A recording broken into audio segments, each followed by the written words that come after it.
मैंने कभी अपने पति के साथ रात नहीं गुजारी थी क्योंकि मुझे अपने पति से नफरत थी। फिर एक रात मैंने सारी हदें पार करके अपने 3 दोस्तों को घर बुलाया और फिर नशे की हालत में तीनों दोस्त ने मिलकर मेरे साथ। जरूरी नहीं कि इंतजार सिर्फ अपनी पसंदीदा चीजों का ही किया जाए, कभी कभी हमें उन चीजों का भी इंतजार करना पड़ता है जिनसे हमें नफरत होती है। इसलिए मैं भी आज दुल्हन बने बैठी अपने सबसे नापसंदीदा इंसान का इंतजार कर रही थी। वो नापसंदीदा इंसान कोई और नहीं बल्कि मेरा पति था, जिससे अभी थोड़ी देर मेरा विवाह हुआ था। मेरा आलीशान कमरा खूबसूरती से सजा हुआ था, लेकिन काश कमरे की तरह मेरा हमसफर भी खूबसूरत होता, लेकिन ऐसा नहीं था। मैंने अपना कपड़ा भी नहीं बदला था, ना ही जेवरात से खुद को आजाद किया था। दिल तो चाह रहा था कि इस इंसान के दिए हुए जेवरात को नोच कर फेंक दूं, उसका दिया हुआ कपड़ा भी फाड़ फाड़ कर अपने शरीर से जुदा कर दूं। मैं अपनी बर्बाद जवानी के गम में थी। मैं अपनी इन्हीं सोचों में थी कि दरवाजा खुला और मेरा पति अंदर दाखिल हुआ। मैंने जानबूझकर अपना हुलिया नहीं बदला था ताकि मैं उसे एहसास दिला सकूं कि मैं कितनी खूबसूरत हूं और वो मेरे मुकाबले में कितना आम सा है। जब वो मेरे करीब आकर बैठा तो मुझे हूर के गले में पड़ा लंगूर वाला मुहावरा अपने हालात पर शादिक लगा था। उसने मुझे देखकर मेरी तारीफ की कि मैं बहुत खूबसूरत लग रही हूँ, तो बदले में मैंने कहा कि हाँ, मैं बहुत खूबसूरत हूँ, लेकिन तुम मेरे लायक नहीं हो। काश मैं भी तुम्हारी तारीफ के जवाब में तुम्हें खूबसूरत कह सकती, लेकिन शायद अफसोस कि तुम इस बात के लायक नहीं हो कि तुम्हारी तारीफ की जाए। ऐसा कहकर मैंने उसके दिए हुए तमाम जेवरात नोच फेंकी, अपना हेयर स्टाइल उजाड़ दिया। फिर उसके दिए हुए कपड़े बदलने के लिए ड्रेसिंग रूम में चली गई। फिर मैंने 1 लाख रुपए वाला मेकअप साफ किया और अपना चेहरा आईने में देखने के बाद दोनों हाथों में चेहरा छुपाकर फुट फुट कर रोने लगी। मैं जानबूझकर वॉशरूम में देर से बाहर निकली ताकि मेरा पति सो जाए, लेकिन मैं बाहर आई तो वो कमरे में नहीं था। मैंने भगवान का धन्यवाद किया और कमरे का दरवाजा लॉक करके सो गई। मैंने सोचा था कि मुझे बहुत हंगामा करना पड़ेगा और अपने पति से बहुत बुरे तरीके से पेश आना पड़ेगा ताकि वह मेरे पास न आए, लेकिन मुझे ऐसा कुछ भी करने की जरूरत नहीं पड़ी थी। वो खुद ही खामोशी से एक तरफ हो गया। उसने मेरे मामले में किसी किस्म की जल्दबाजी नहीं की थी। मैं बहुत ज़्यादा खूबसूरत थी, लेकिन मैं एक मिडिल क्लास घराने से थी, और जब मेरे लिए एक बहुत ही अमीर औरत ने अपने बेटे का रिश्ता लेकर आई तो सबने अच्छा समझकर उसे कबूल कर लिया। जब मैंने लड़के की शक्ल देखी तो वो मुझे एक आंख भी नहीं भाया था। उसके पास पैसे के अलावा कुछ भी नहीं था। वह बहुत बदसूरत था। मैंने बहुत हंगामा किया, लेकिन घर वालों ने मेरी एक भी ना सुनी, क्योंकि वो सब पैसे के मारे हुए थे और उन्हें इस अमीर घराने की सूरत में अपना भविष्य बेहतर महसूस हो रहा था। और मेरी सास को अपने बेटे के लिए चांद सी दुल्हन चाहिए थी और मेरी खूबसूरती देखकर वो मुझे अपनी बहू बनाने के लिए मचल उठी थी। जब मेरे अपने घर वालों पर बस नहीं चला तो मैंने तय कर लिया कि मैं उन दोनों माँ बेटे को जीना तंग कर दूंगी, क्योंकि उनकी वजह से मेरी जिंदगी बर्बाद हुई थी। उन दोनों ने मेरी गरीबी का फायदा उठाया था, अपनी दौलत की नुमाइश करते हुए मुझे खरीद लिया था। मेरे जज्बात और मेरे एहसास की किसी को कोई फिक्र नहीं थी। मेरी सास ने मेरे मायके वालों को बहुत सारे पैसे दे दी थी और मैंने अपने मायके वालों से हर किस्म का रिश्ता खत्म कर दिया था और उनसे कहा था कि आगे जिंदगी में उनकी शक्ल भी देखना पसंद नहीं करूंगी, क्योंकि उनकी वजह से मेरी जिंदगी बर्बाद हो गई है। मैं जितनी खूबसूरत थी, मुझे पैसे की नहीं अच्छी शक्ल सूरत की जरूरत थी। पैसा तो कोई भी कमा सकता है, लेकिन अच्छी शक्ल सूरत हर किसी के पास नहीं होती।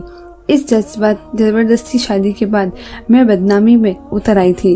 मैंने फैसला कर लिया था कि मैं इस घर को तहस नहस कर दूंगी, इस घर के मालिक का सुकून खराब कर दूंगी। यह घर देखने में बहुत खूबसूरत और आलीशान था, लेकिन जितना बड़ा ये घर था उतना ही मुझे उसके अंदर रहने में घुटन महसूस हो रही थी। सच कहते हैं, इंसान का जहाँ दिल न लगे वहाँ कितना ही सुकून क्यों न हो, कोई फायदा ही नहीं होता। इस घर में नौकर चाकर थे, जिंदगी की हर सुख सुविधाएं मौजूद थी, लेकिन वो नहीं था जिसकी मुझे जरूरत थी। मेरी माँ ने मुझे कहा था कि मर्द की शक्ल कौन देखता है, तो मैंने कहा कि मुझे जैसी खूबसूरत पत्नी को जरूर पति की शक्ल देखनी है। सुबह शाम दिन रात मर्द की शक्ल देखनी है। अगर वह पसंद की ना हो तो फिर पत्नी किधर जाए। मैंने अपनी माँ से कहा था कि चंद दिन की बात नहीं है किसी को बर्दाश्त करना, ये उम्र भर की बात है। एक चेहरा सारी जिंदगी झेलना पड़ेगा और अगर वही चेहरा पसंद ना हो तो फिर लड़की क्या करे। शादी के दूसरे रोज मेरी सास की सहेलियां मुझे देखने के लिए आई तो मैंने उनके सामने खूब हंगामा किया, जिसकी वजह से मेरी सास को बहुत ही शर्मिंदगी का सामना करना पड़ा। मैंने सोचा इस हंगामे के बाद तो मेरी सास किसी को घर बुलाना छोड़ देगी, अब ये दोबारा किसी को घर नहीं बुलाएंगी। और वैसा ही हुआ, सास ने दोबारा किसी को घर नहीं बुलाया। सास की हालत देखकर मुझे कुछ सुकून मिला था। जो लोग मुझे बर्बाद किए थे उन्हें परेशान करके मुझे सुकून ही तो मिलना था, लेकिन बात यहीं खत्म नहीं हुई थी। मैं हर दिन कोई ना कोई ऐसा बहाना ढूंढती थी जिसकी वजह से मेरी सास और मेरे पति को परेशानी और शर्मिंदगी उठानी पड़े। मुझे देखकर वो दोनों बिल्कुल खामोश हो जाते, मुझे कुछ भी नहीं कहते थे।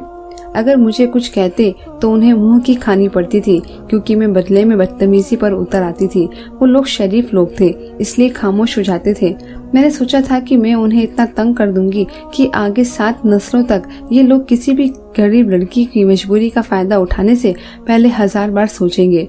जब मुझे इन सपने भी चैन नहीं मिला तो मैंने एक नया काम शुरू कर दिया।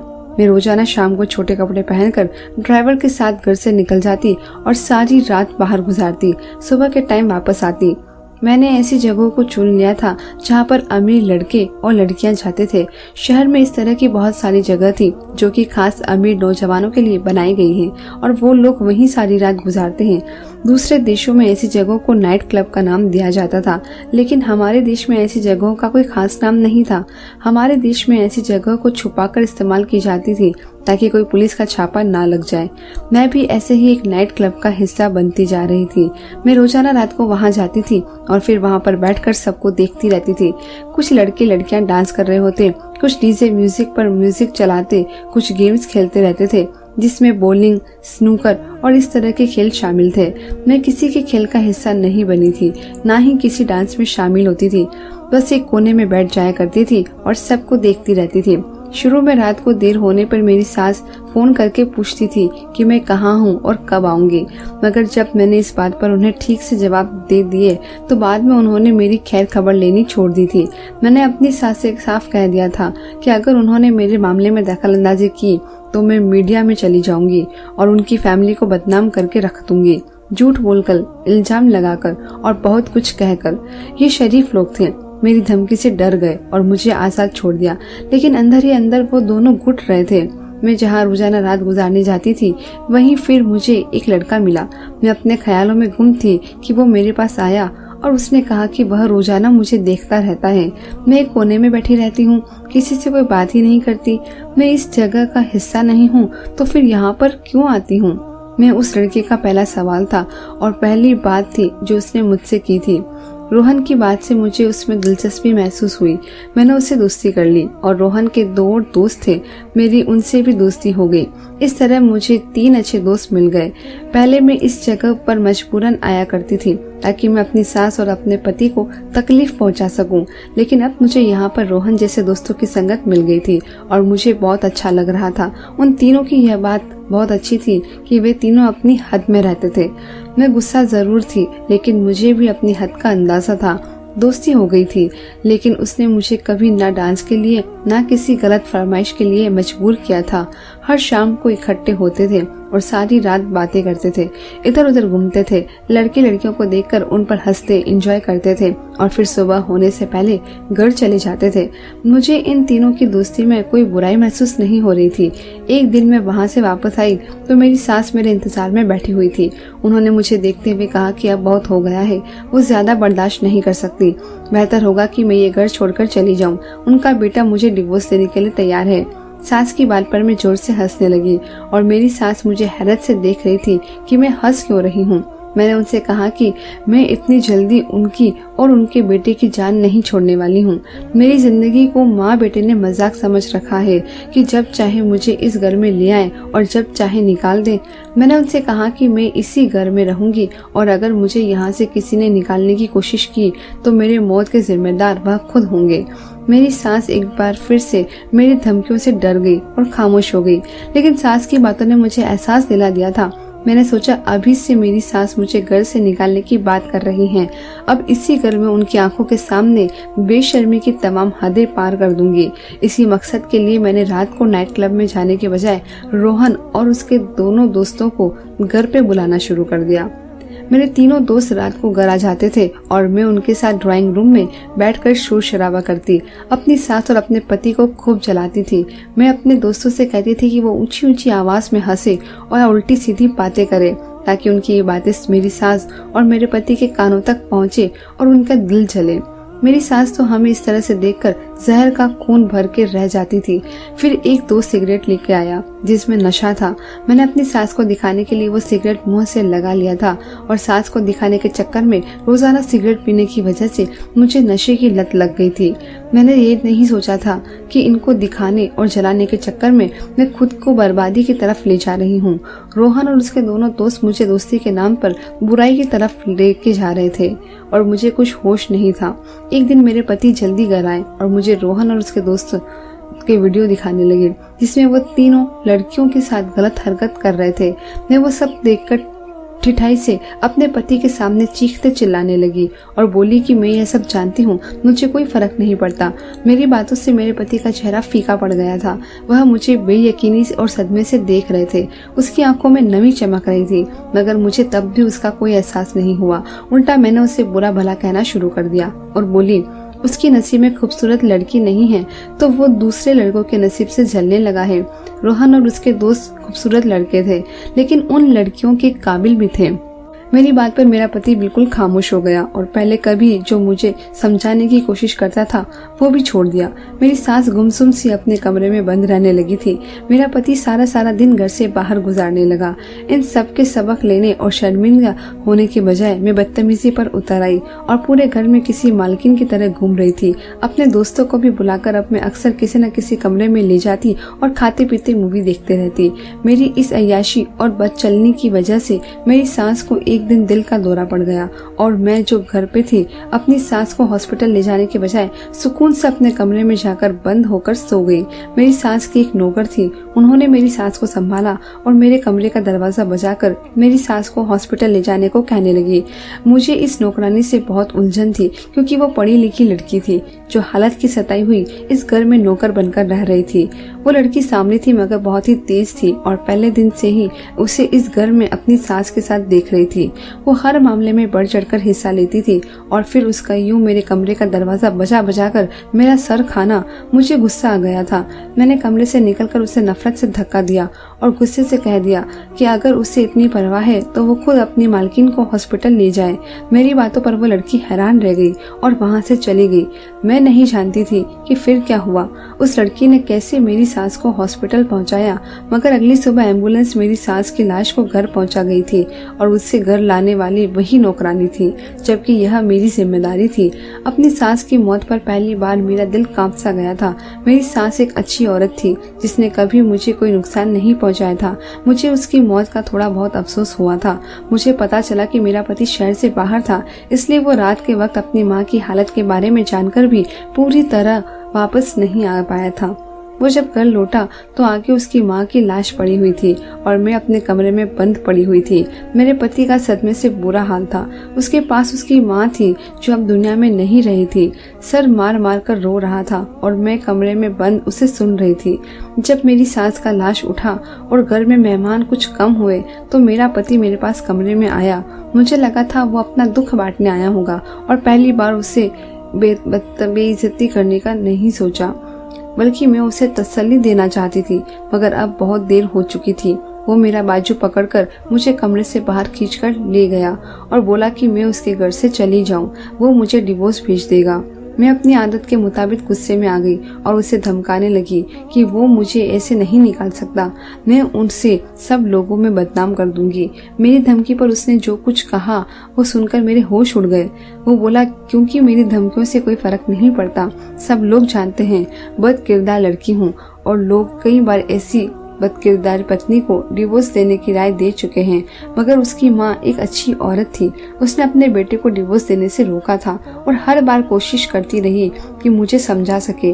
मैं घमंड में थी कि वो लोग मेरी धमकियों से डरकर खामोश रहते हैं और मुझे कुछ कह नहीं पाते। आज वो भ्रम टूट गया था। मुझे आज पता चला था कि मुझे सिर्फ मोहलत मिल रही थी, मगर मैं अपनी जिद और ठिठाई की वजह से बहुत आगे बढ़ती चली गई थी। मैं अब सच्चाई जानकर थोड़ी घबरा गई थी और अपने पति को दबाने के लिए उसे एहसास दिलाने की कोशिश करने लगी कि वो अपनी माँ की लाई हुई लड़की को यूं घर से नहीं निकाल सकता। अपनी माँ की आत्मा को तकलीफ होगी। मेरी कोशिश थी कि वो किसी तरह मुझे एक बार मौका दे दे, क्योंकि मैं अब पैसों के बगैर नहीं रह सकती थी और अपने घर वालों से बहुत पहले ही हर तरह चीख चीख कर उन सबको जलील कर करके सारे रिश्ते खत्म कर चुकी थी। मेरी बात पर मेरे पति ने नफरत से मुझे देखा और कहा कि माँ तुझ जैसी लड़की को लाकर खुद भी पछतावे में थी, इसलिए उसकी आत्मा कभी बेचैन नहीं होगी। फिर उसने मुझे बताया कि कैसे उसकी माँ की तबीयत खराब होने पर उसकी नौकरानी ने उसे कॉल की थी। तब उसने ही नौकरानी से कहा था कि वो कॉल पर मुझसे बात करवाएं ताकि वो मुझे कह सके कि उसकी माँ को अस्पताल ले जाऊं। मगर जब नौकरानी ने मेरा दरवाजा बजाया तो मैं उल्टा चीखने लगी और उसे कह दिया कि खुद ले जाए। तभी मेरा पति दूसरी तरफ फोन पे मौजूद था और उसने सब सुन लिया था। वो बोला कि उसने तभी सोच लिया था कि अब उसकी माँ चाहे जितनी भी वास्ते दे, वो मुझे जैसी लड़की से रिश्ता नहीं रखेगा। लेकिन उसकी नौबत ही नहीं आई और उसकी माँ तड़प तड़प कर दुनिया से चली गई। वो पहली बार मुझे नफरत से देख रहा था और बोला कि उसे कभी भी खूबसूरती की चाहत नहीं थी, वो हमेशा सिर्फ अच्छी लड़की चाह रहा था। मगर उसकी माँ इस ख्वाहिश में उन दोनों माँ बेटों को जलील करवा दिया था। मैं सच जानकर खामोश रह गई थी। मेरा पति मेरी खूबसूरती से कभी खुश ही नहीं था। वो सिर्फ मुझे पत्नी की हैसियत से इज्जत देता रहा और मैं समझती रही कि वह मेरी सूरत का दीवाना है। मेरी सुने बिना मेरे पति ने उस वक्त मुझे वहीं डिवोर्स दे दिया। साथ ही उसने मुझे डिवोर्स के कागजात तैयार करवाने तक मुझे गेस्ट हाउस में रहने को कहा। मुझे उस वक्त भी महसूस नहीं हुआ और अब भी मैं अपनी गलती मानने को तैयार नहीं थी।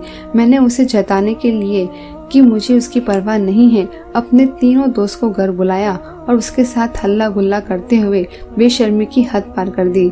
मेरा पति उस रात घर से चला गया था और मैं भी अब काम खत्म कर चुकी थी। मैंने उन लड़कों के साथ नशा की और जब उन्होंने मुझे होशो हवास से बेगाना देखा तो पहली बार अपना असली रूप मेरे सामने ले आए और वह सब मिलकर मेरे साथ ज्यादती करने लगे। मैं चीखती चिल्लाती मदद मांगती रही, मगर मेरी सुनने वाला वहाँ पे कोई नहीं था।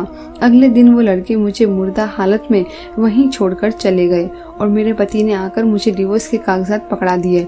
मैं डिवोर्स के कागज लेकर भी उस हालत में नहीं थी कि वहाँ से कहीं जा सकती। मैं अपनी किस्मत पर रो रही थी। अपनी इज्जत गंवाकर मुझे एहसास हुआ था कि क्लब में नशा करने वाले लड़के कभी दोस्त नहीं हुआ करते, जबकि उनकी असलियत तो मेरा पति बहुत पहले ही मुझे बता चुका था। मगर मैं जिद में अंधी हो गई थी और अपनी इज्जत को खुद उन लड़कों के हवाले कर बैठी थी। पूरा एक हफ्ते में वहाँ बेबस पड़ी रही और नौकरानी मेरे आगे खाना फेंक कर चली जाती थी। जब कुछ संभल कर मैं बाहर निकली तो सामने मेरे पति के साथ बहुत ही खूबसूरत लड़की खड़ी हुई थी।